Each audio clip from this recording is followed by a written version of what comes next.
Hello, welcome to literature hub. आज हम Hamlet पढ़ने वाले हैं, उसकी थीम्स, समरी, सिंबल्स और कोड के साथ।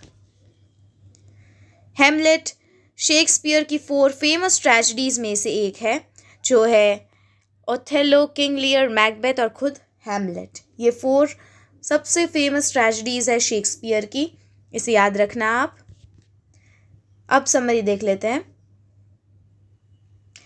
हैमलेट डेनमार्क के राजा का बेटा है। जो किंग हैमलेट है उसका बेटा है हैमलेट।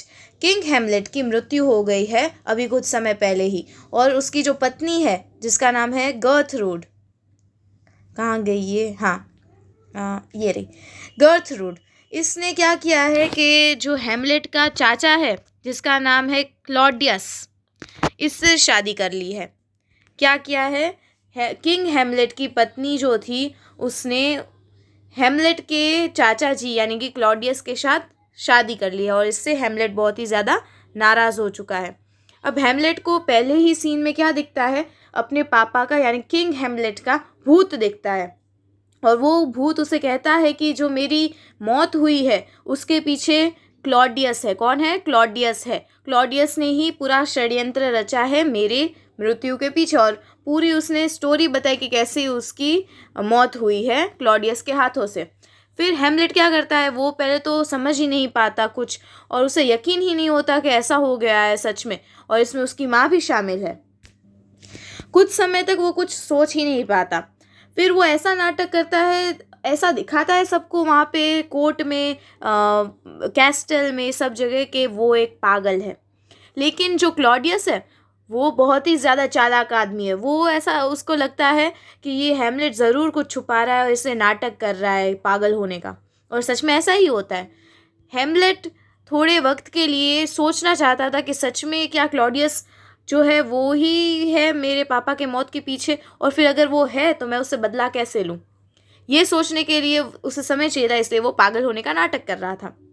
अब इसी टाइम पे क्या हुआ कि जो इसकी मॉम थी जिसका नाम था गर्थरूड, इसने क्या कर दिया कि जो ये रही गर्थरूड थी, जो इसने कहा क्या कर दिया कि दो जो हैमलेट के फ्रेंड थे उसको है ना हैमलेट के पीछे जासूसी पे लगा दिया। तभी क्लॉडियस ने क्या किया, ये पोलोनियस नाम का आदमी जो था, दरबारी था उनके कोर्ट में, उसको भी हैमलेट के पीछे क्या कर दिया, जासूसी पे लगा दिया। अब इस पोलोनियस की एक बेटी थी जो बहुत ही ज़्यादा खूबसूरत थी और जिससे हैमलेट प्यार करता था। उसका नाम था ओफीलिया। ये उसकी बेटी थी ओफीलिया, जो हैमलेट से प्यार करती थी। हैमलेट भी उससे प्यार करता था, लेकिन वो उसे नहीं बताता था क्योंकि उसे ऐसा लगता था कि दुनिया की सारी औरतें एक टाइप से दगाबाज है, क्योंकि उसकी माँ ने भी ऐसा किया कि उसके फादर के डेथ के बाद सीधा फटाफट ना आओ देखा ना ताओ देखा और क्लॉडियस से शादी कर ली। तो वो बहुत ही ज़्यादा गुस्सा था अपनी माँ पे भी और औरतों पे भी कि वो हमेशा ऐसा ही करती है, कि धोखा दे देती है, ऐसा उसे लगता था। इसलिए वो कभी ओफेलिया को नहीं बोलता था कि वो उससे प्यार करता है। अब आगे क्या होता है देखते हैं। अब हैमलेट क्या करता है, जाके क्लॉडियस के रूम में देखता है कि कोई नहीं है।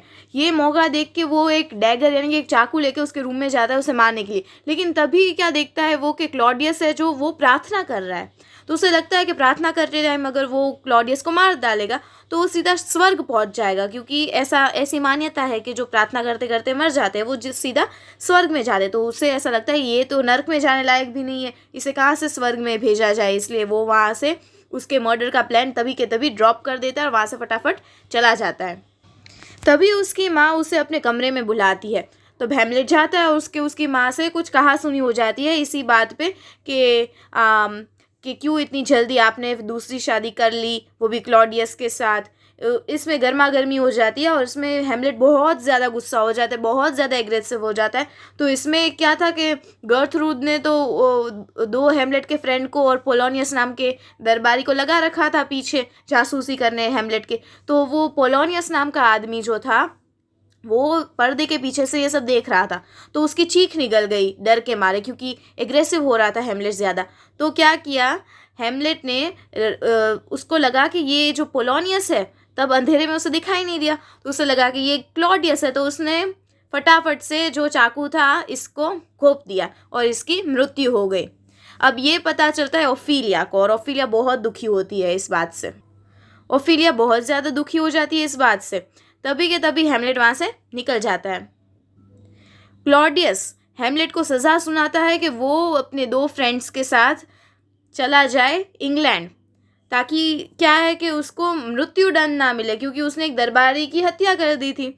अब डेनमार्क के कानून के हिसाब से उसको तो फांसी पे चढ़ा देना चाहिए, लेकिन वो उसे नहीं चढ़ाता और बोलता है कि तुम चले जाओ इंग्लैंड। इसका प्लान उसे बचाने का नहीं है, इसका प्लान उससे वहाँ पे इंग्लैंड पे मरवाने का है, ताकि कोई नाम उस पर ना आए कि तुमने ही अपने सौतेले बेटे को मरवा दिया। इसलिए ये क्या करता है, ये उसे इंग्लैंड भेज देता है। इसका प्लान ये है कि इंग्लैंड में जाके उसे मरवा डालेगा। लेकिन क्या होता है कि जब ये इंग्लैंड जाता है हेमलेट, तभी रास्ते में उसकी बोट डूब जाती है। सॉरी, डूब नहीं जाती है, उस पर पायरेट अटैक कर देते हैं, जिससे उसे फ्रांस में रुकना पड़ता है। और फ्रांस में कौन था पता है आपको? लेरेट्स। लेरेट्स किसका बेटा था? पोलोनियस का और ओफिलिया का भाई, जिसे पता होता है कि ये जो पोलोनियस है उसका मर्डर, यानी कि उसके पिता का मर्डर किसने किया? हेमलेट पे। इसलिए है वो हेमलेट पे गुस्सा हो जाता है और उसे मारने के लिए वहाँ पे हमला करता है। लेकिन ये जो हेमलेट था वो बच जाता है। तभी उसे पता चलता है कि ओफिलिया ने भी दुख में सुसाइड कर लिया और उसकी भी मौत हो गई। तब हेमलेट बहुत ज़्यादा रोने लगता है और फटाफट से ओफिलिया की कब्र पे जाता है।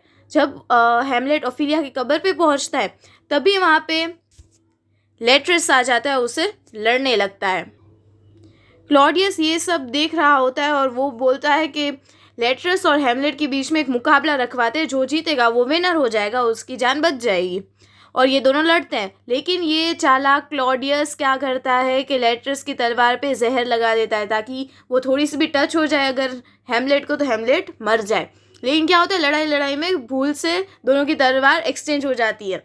लेकिन हेमलेट को लग गया होता है उससे पहले ही तलवार से, और वो सामने लेट्रस को भी मार डालता है। और तभी उसे पता चलता है कि ये तलवार पे तो जहर लगा हुआ है, इसलिए वो तलवार लेके दौड़ के क्लॉडियस को भी मार डालता है उससे। और लास्ट में लेकिन एक और प्लान बनाया था क्लॉडियस ने। उसने क्या सोचा था, अगर ये तलवार से कुछ हुआ और वो हेमलेट बच गया समझो, तो उसने क्या किया था कि उसका जो ड्रिंक था, जो वो अगर जीत जाता तो उसे जो विनर ड्रिंक मिलता, उसमें उसने जहर डाल दिया था। अब क्या हुआ कि ये जो विनर ड्रिंक था वो पी लिया इसकी खुद की पत्नी गर्ट्रूड ने, पी लिया वो ड्रिंक, और इसकी वहीं के वहीं मृत्यु हो गई। और हेमलेट देख रहा था, इसलिए हेमलेट ने क्या किया कि फटाफट तलवार उठाई और क्लॉडियस को मार डाला। लास्ट में सभी मर जाते हैं। तभी नॉर्वे का राजा वहाँ पे पहुँचता है आक्रमण करने के लिए, लेकिन देखता है कि सब मर गए, अब मैं लड़ूँ किससे?